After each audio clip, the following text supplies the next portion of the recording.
with demand expected to come back, the question remains, does this mean the economy is back on track? Companies now, after experimenting with offshore in places like India, Philippines, and Poland, want to bring those jobs back. We invest in the U.S. We're the biggest exporter in the country. In the cycle we're in right now, we're creating jobs. From Radio America, it's Neil Asbury's Made in America, the show that explores American industry, large and small, and promotes American-made products everywhere. Put Neil Asbury's Made in America to work for you. A very big welcome to you today. I'm your host, Neil Asbury, together with co-host Dr. Rich Rothman. So, Rich, this is deja vu all over again. The Keystone pipeline canceled. Remember, we did a lot of shows a time ago. It seems like a long time ago, but I guess it wasn't that long ago. It was last Tuesday. Well, that was what was projected, and now I guess it's come to fruition, right? That's exactly right. The Paris Climate Accord. It looks like that's back on the table. I haven't heard anything about the Iran nuclear agreement. Oh, I have. Yeah. Oh, no. Iran has already reached out to the Biden administration, and they're hoping for a dialogue. They're hoping to talk. Yeah. So they're willing to talk, they said. Yeah. So you know that's coming, Neil. I mean, that's a fait accompli. That's going to happen. Yeah. And of course, we haven't yet got to the regulation and what's going to happen there and all the different agencies, EPA, the Department of Energy, and all of those things that we witnessed not just that long ago during the Obama administration. Of course, taxes. We hear that all that's going to be the big one. Cuts That's the big one. Is going to go, and we see this huge economic boom. So we're going to see that. I look forward to your segment, The Rise of Cronyism in America. Remember, for 8 years we did that. And I believe we're going to have a redux of that, and it'll be interesting. All you have to do is look at the Biden administration. Just vet the administration, those he's listing. It's the same people. I mean, this is really, what's really great? We have the tape, we have the digital from years ago with Obama. What we got to do is, if ever we can't do a show, just play one of those. It'll be the same arguments. Yeah. Nothing's changed. But, we're going to talk about energy policy just in a little while and how important that is and all the jobs that we're creating. I mean, America becoming energy independent, America becoming one of the largest energy producers in the world, America becoming an energy exporter. I mean, that's all on the table. America right now. Being energy independent. That's a very important word because you can do things with that, which is exactly what the Trump administration was doing. And we're not going to be exactly doing that anymore. Yeah, we're going to talk about that. We got a really great guest here in a moment. But let's start with Scott McCloughan, and he's a staff writer for Center Square. He covers the state of Michigan, amongst other places. In Minnesota. Big on Minnesota. Up in the... he speaks cold. He does. And, there's a really big issue right now, Scott and Rich, with our restaurants, our bars, anything to do with entertainment in certain parts of our country, in a large part of our country, including the Midwest. I mean, I guess the blue states, right? I mean, California. I was in California last week. And it's like gloom and doom, like everything is shutting down. I'm in South Florida now, and it's like, what COVID? It's amazing. And well, if you're up in Michigan right now, I guess they're fighting for their lives. They're still not open. They're not open. And I guess amazing. It's and maybe there's a light at the end of the tunnel, but it's not a very big light. So Scott, what's going on up there? I mean, how are these people coping? I mean, people who've got these leases and all of these things and capital equipments and things they bought and food and everything that they got sitting there. I guess the food you got to throw out at some point. What's happening up in Michigan? A lot of the bar owners, restaurant owners, entertainment owners are really struggling. There's one man I talked to yesterday. His name is Peter Tomasoni. His family has run a bowling alley for the past 83 years, but he joined a lawsuit against the state saying that he can't go on like this. He didn't make enough revenue to pay his property taxes because he was shut down 212 days in 2020. Well, you know what? I want to stop at that for a moment. Mm-hmm. I think it's a very important point. And I like Scott's opinion on this. Here the state is saying you can't function.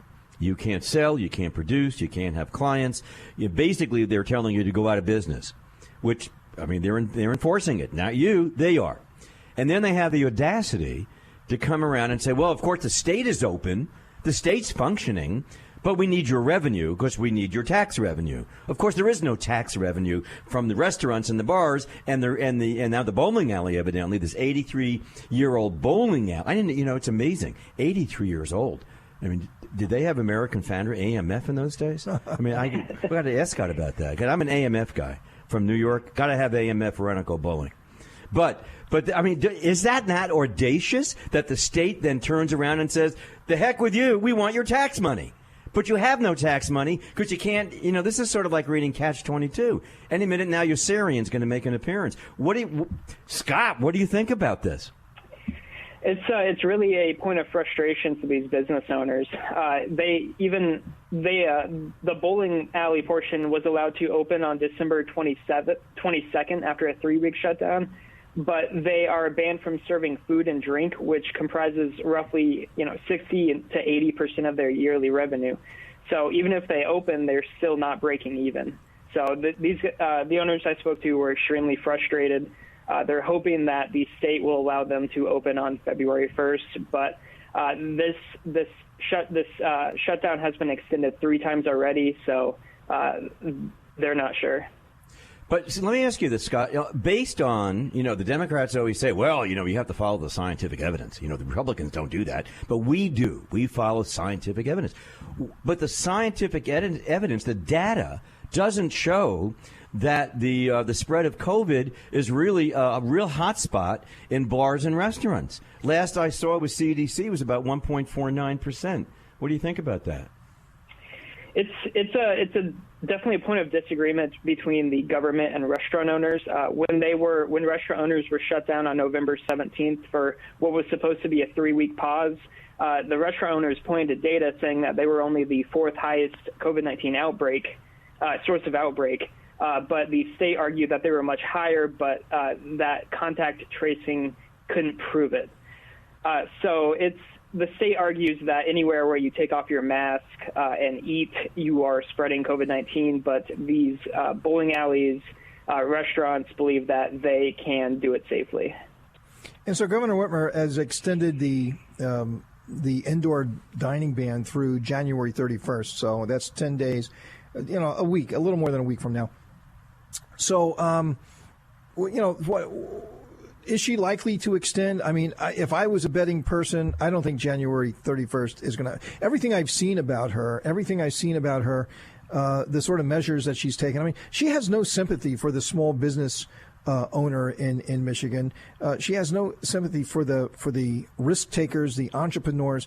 People have put up everything to have these establishments, and it costs a lot of money to do this. She hasn't shown any sympathy or passion for these people. Is this likely to be extended? I believe it. I believe it will be. During her last press conference, Governor Whitmer said that she hopes to reopen on February 1st. The restaurant industry representatives I've talked to say that they believe they're very likely to open on February 1st. Michigan, I believe there's only 2 or 3 states that can still have this indoor dining ban. But a lot of the restaurant owners I've talked to said that they cannot go on any longer with just the small amount of revenue taken through takeout. Well, Scott, the irony of this whole thing is that some of these national chains that are, up in Michigan right now are also down here in South Florida. i.e., I'm going to name one. I don't even know if they're in Michigan, but Cheesecake Factory. All right, it's big down here. They're packed. There's one in Boca. It's crowded. There's one in Coral Gables where I have my company. It's packed. And by the way, they have great salads. But they're open there. Their bar's open there, and they're doing a great job. They have every other booth closed off. They have a lot of outdoor dining, which I get you cannot do up in Michigan in the month of February. Probably not a good idea unless you're into ice fishing. You can do that. The grumpy old men. I saw that. They do that. Even the fish have a drink every now and then. But Scott, let me ask you this for a minute. I mean, isn't that kind of weird that the same restaurants down here that are thriving right now can't thrive, able to do the exact same thing, and we're not getting a breakout down here? Yeah, it's definitely strange. I guess, each governor just draws their own line for what they believe is, the collateral damage between public safety and economic health. Yeah. So, it's kind of telling, though, Rich and Scott, that I thought that Whitmer was really auditioning for a place in the Biden administration. So did I. But she became very toxic, during this whole election cycle and some of her measures, and it wasn't received very well. But she came across as a fascist. But she came across. She really came across as not a good person, and not really, as you pointed out, and Scott points out, she's not. Scott, thanks for being on the show. We've just been together with Scott McClellan. He's a staff writer for Center Square. Check him out. He does a lot of great work, and we really appreciate that he spent some time with us here today. Coming up, Dr. Rothman and I have a lot to talk about for our economy and your jobs. Stay with us. Made in America.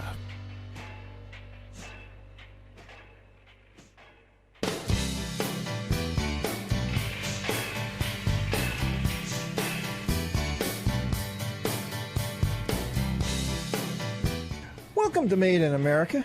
I'm your host, Neil Asbury, together with co-host Dr. Rich Rothman.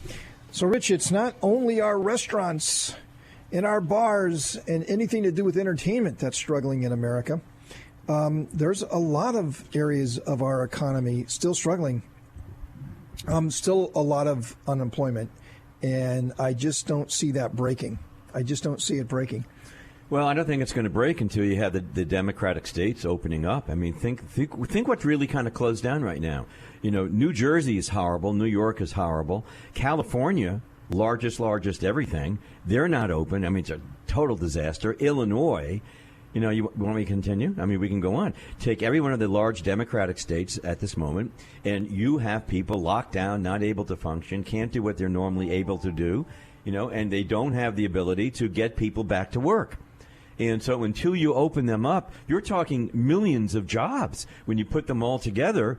And then when you look at the number of people who are on continuing job, assistance on an ongoing basis, state by state, which was in excess of, 15 million a long time ago. And now it's down to about 5.1 million ongoing, continuing folks on help from the states. But look at those numbers and merge them with the states that are still not open. And those numbers are going to get pretty close. You have to open these people. Even the small businesses, the restaurants, you're employing hundreds of thousands of people across the board when you open up the restaurants alone. I find it interesting. Scott was doing this discussion about a bowling alley.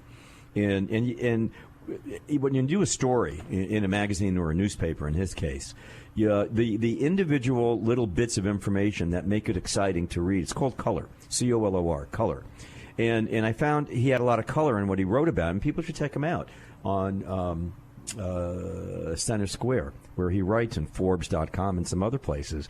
But when you think about it, these little guys, they're real people, Neil.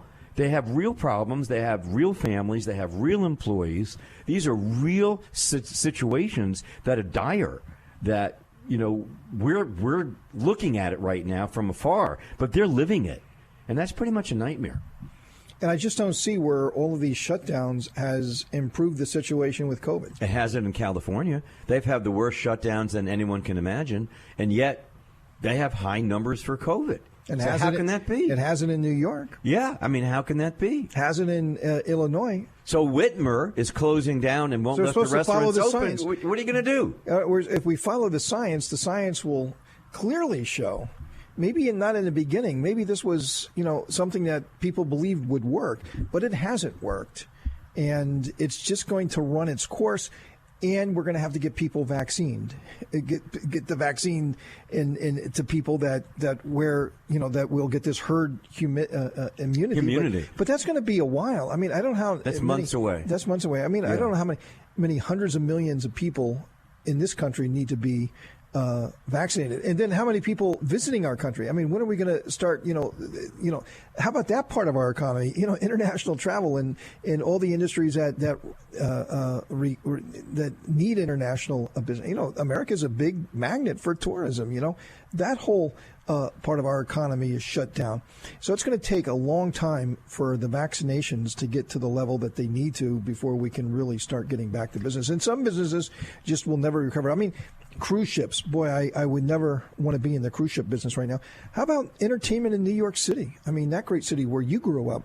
No shows. What's going to happen there? Why do people go to New York City, and why do they have tourism? They go to New York City, restaurants, shows, and museums. Museums, right? Statue of Liberty, all this wonderful stuff that's so unique and so exciting and really shows the history of the place. You can't go.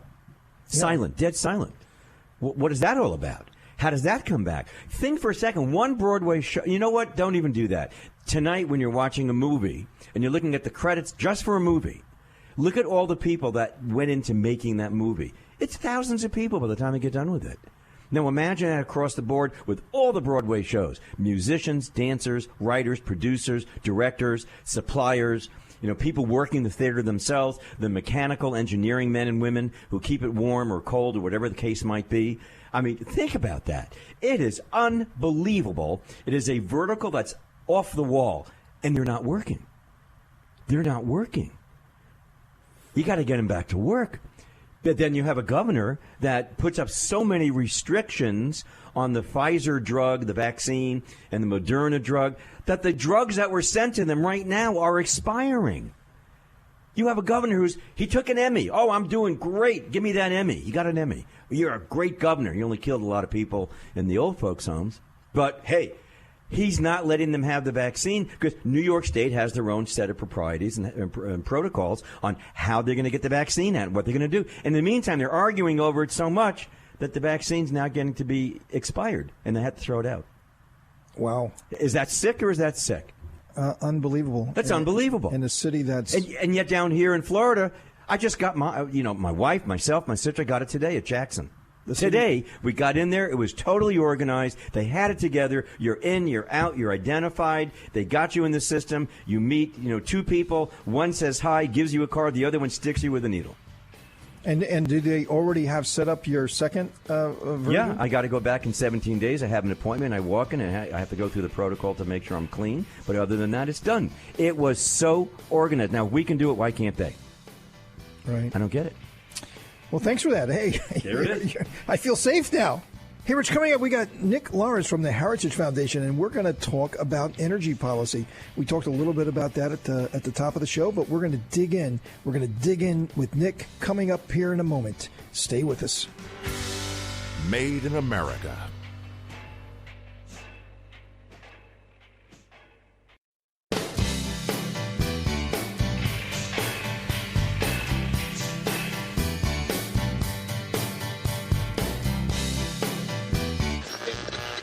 Sharply higher at the open, stocks continued to perform well over the course of the day Tuesday. And I think that bodes well here over the next couple of years for having bigger demands coming to this country. Now, more of Neil Asbury's Made in America. Welcome to Made in America. I'm your host, Neil Asbury, together with co-host Dr. Rich Rothman. So, Rich, I am very, very happy for you that you have been vaccinated. It went really well. It was very efficiently done. No side effects whatsoever. And no side effects, and you're feeling good. And you're right on top of your game. Well, I do have this incredible tendency. I want to make a lemon meringue pie tonight. I don't know where that came from. I don't know if it's from the shot. I have no idea, but just saying. Well, anyway, good. We only got about 250 million more to go. Yeah, right. Exactly. And we'll be there. Exactly. So we talked a little bit about the energy industry in the United States and how important that is, and how quickly President Biden, not President-elect Biden, but President Biden now, has turned back the clock to the Obama administration, and has just, boom, has really, I think, put us far behind of what we could be doing and should be doing in maintaining and expanding upon our energy independence and all of the good that comes out of that. But let's bring on our next guest, Rich. We talked a little bit about that just a moment ago. We have Nick Lorris from the Heritage Foundation. He writes a lot about the energy industry, and he's going to talk to us about Biden's first days of what he's going to do about this very, very important part of our economy. Nick, welcome to Made in America. Good to be here. Thanks for having me. So, in looking at the pieces coming out from you and from your organization, the Heritage Foundation, which we love very much, thank you, by the way, the Keystone pipeline. Rich and I did a lot of shows back during the Obama administration about all the roadblocks and shutting it down and shutting it down and shutting it down. President Trump comes into office, he starts it back up. President Biden comes to the office, he shuts it down.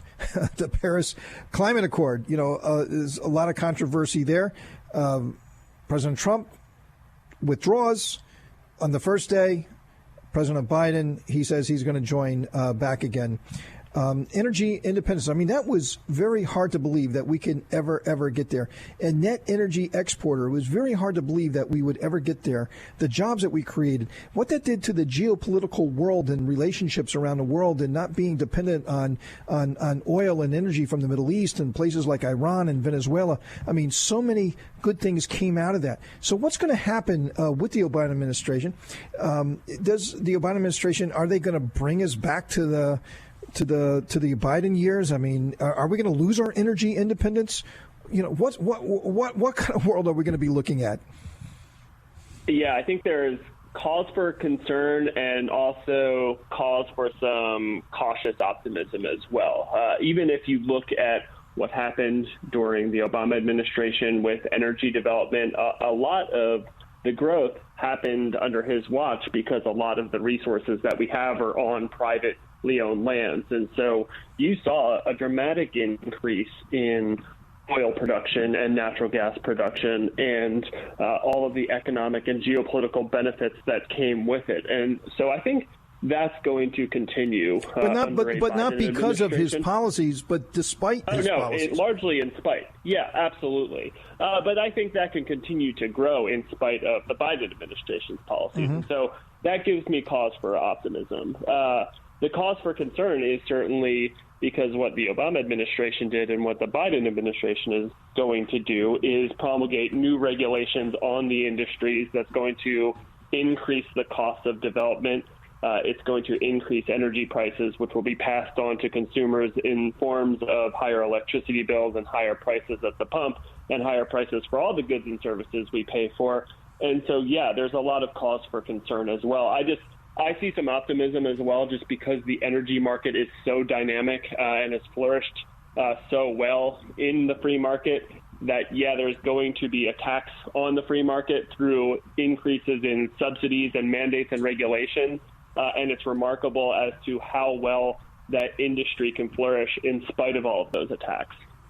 You know what I find amazing in all of this, and, Neil, and we have covered this for so many years, going back so long, Nick, and I think we can try and maintain a balance. But, very often people get tunnel vision. They get myopic about what they're saying when it comes to the Paris Accord and, what we can do, what we can't do, the value of this, and then the pipeline, throw that in substrata to the Paris Accord.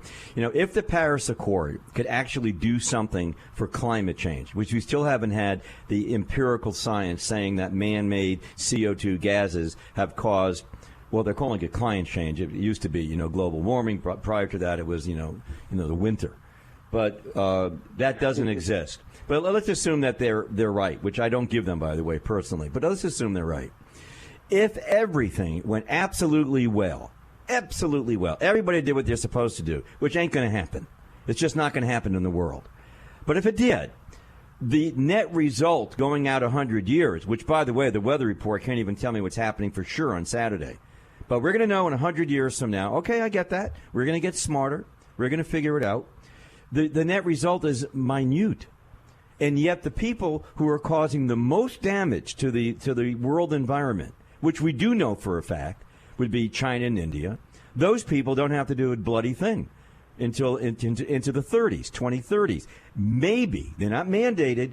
Maybe. But in the meantime, going back many years when we were discussing this, 400,000 jobs go out the window as a result of the Paris Agreement.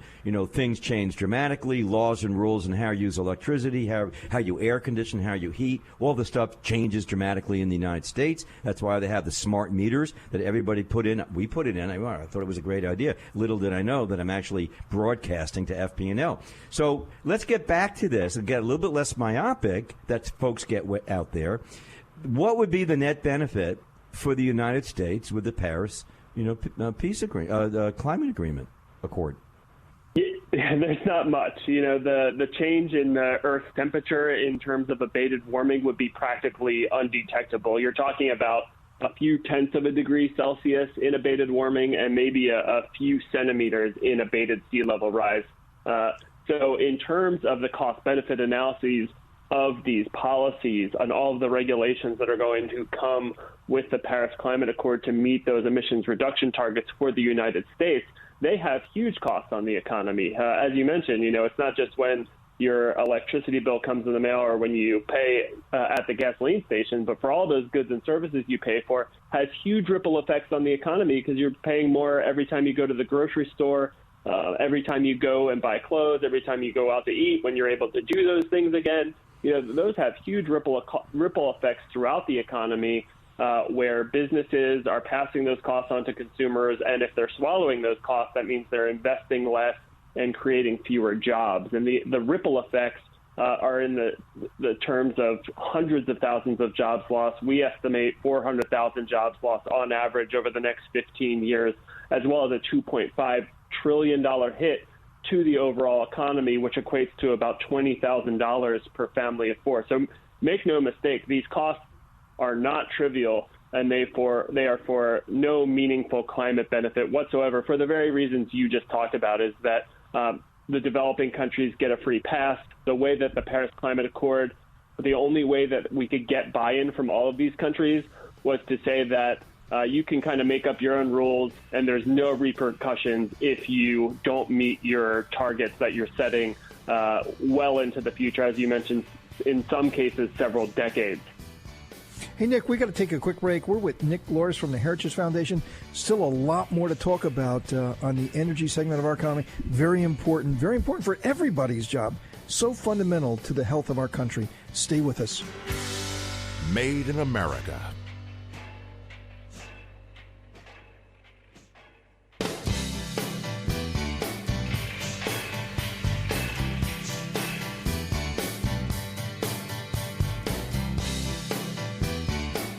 Welcome to Made in America. I'm your host, Neil Asbury, together with co-host Dr. Rich Rothman. And we're together with Nick Lorris from the Heritage Foundation. So, Nick, a lot to follow up on there.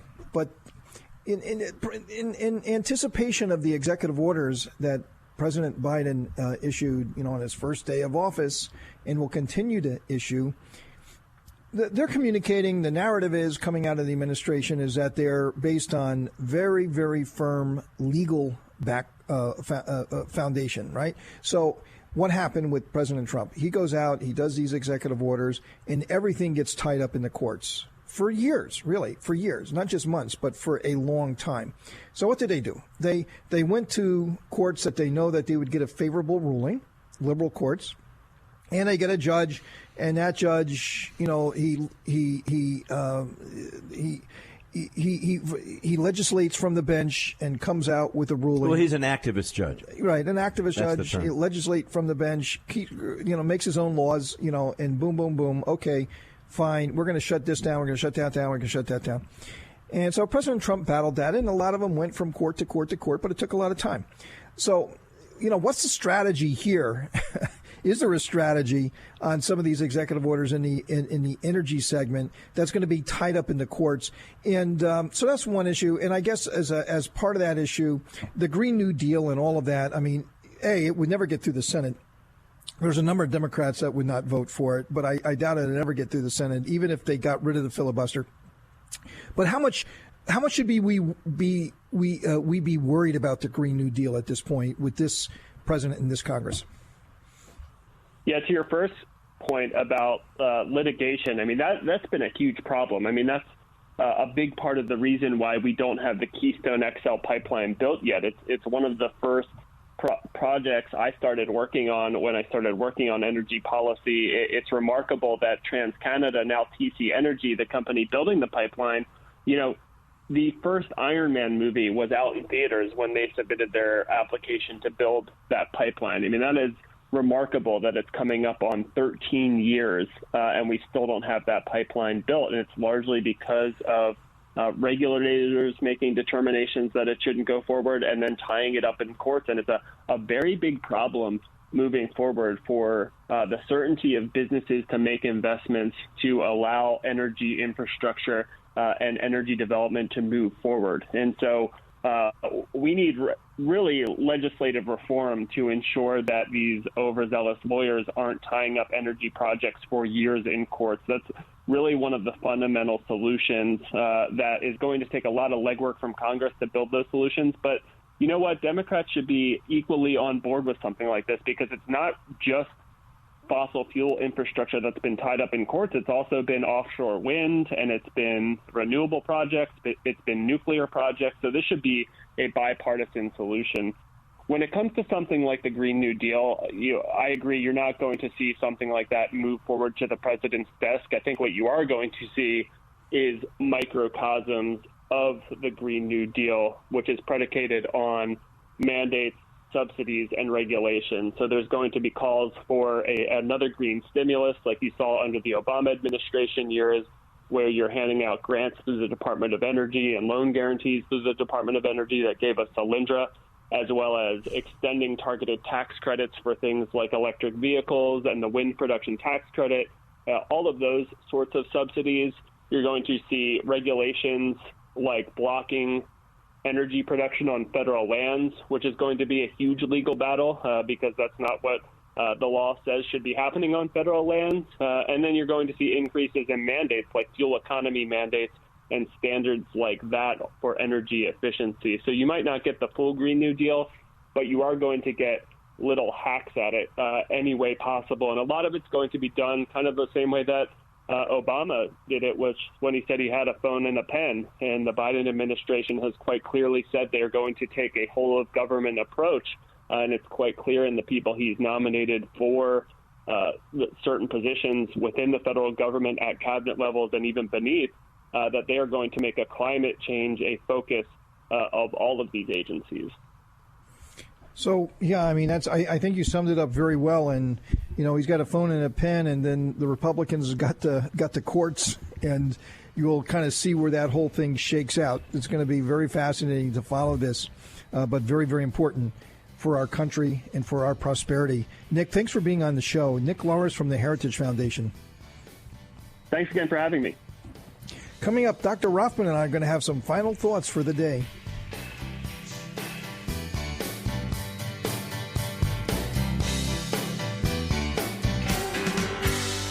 Made in America.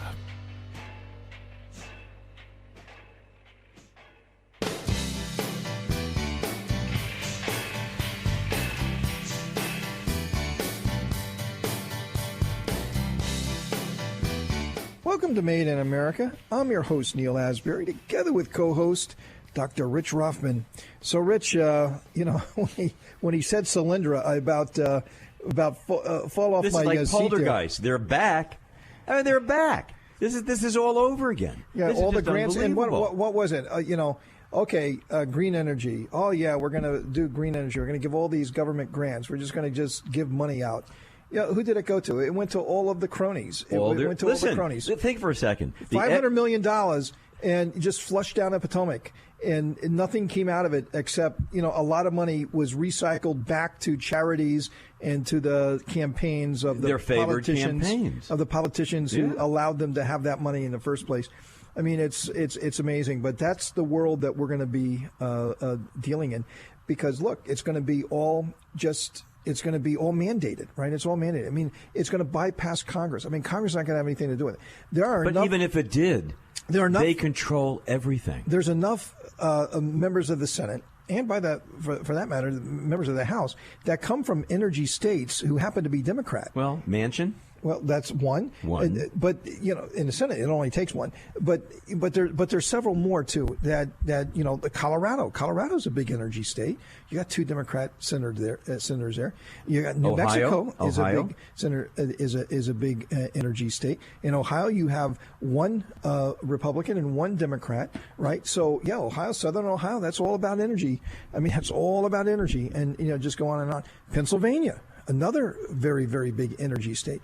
So I don't see them having very much success in the legislative part of our government, Congress. I don't think they're not gonna make progress there. But where they will make progress is the mandating, going through the federal agency, the EPA, the Department of Energy, setting standards. But hey, look, there's the courts, and let me tell you, Democrats used very, very, very, very effectively the courts to block a lot of Trump's programs, things that he couldn't get through Congress. He can get them through executive order and through mandates. It got all tied up in the courts, and it went on a long time. A lot of stuff wasn't getting done. So I really believe that that's where we are right now. This government is so evenly divided. There is not going to be this overwhelming filibuster proof. Even if you got rid of the filibuster, even if you did that, they still are not going to be able to get to the 50 votes to do a lot of this really insane stuff. So I guess that's the only silver lining in this. However, American taxpayers, beware. There's going to be billions of your dollars that's going to go out to the friends and the cronies of the government that we have just elected, and that money is going to be recycled right back to them, to use in their campaigns and their boondoggles and other things at charities and everything else. It's going to be just one big revolving door of your money to fund this stuff, and you're not going to get anything for it. So I'm trying to figure out, and what Biden did on day one is to rejoin Paris Agreement, repeal Trump travel ban, halt border wall construction, put in a mask mandate, extend eviction freeze, unveil immigration plan, extend student loan pause, and revoke the permit for the Keystone XL pipeline, which, by the way, we're going to get sued by Canada as soon as that happens. And all of that, do you see anything there that helps the average American?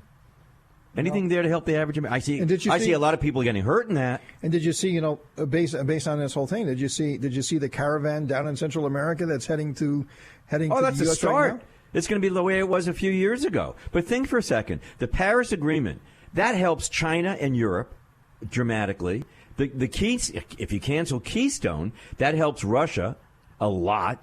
And by the way, where do you think some of the oil will go if it can't come to the United States? It goes to China. Oh, by the way, it also helps, remember this, we talked about it, Warren Buffett. Warren Buffett's company owns Burlington Northern. Oh, the Burlington railroads. Northern is the #1 railroad that was bringing the oil on railroad tracks, not in a sealed environment, railroad tracks from Canada down all the way to Louisiana, where we get made into fuels. So he's going to make a lot of money. He's really excited about this. He may even be buying his own stock back again. So I don't know. Where does the average Joe, get something out of this? No wall on the southern border, and letting all these other people come in, competing with the low-end jobs for the Americans that they would have. I don't see anybody being helped here with anything that I've heard so far, and it's only day one. Amazing. Unbelievable. We're back in the opposition. So, well, you can't say it won't be fun. Yeah. We're not going to run out of things to talk about. That's for sure. No. But anyway, we're going to be here for you, folks. We're going to be here.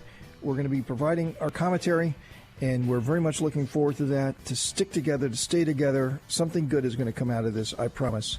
But unfortunately, for the moment, we are out of time. But we're going to be back again next week for another adventure of Made in America, where we never stop fighting for your jobs.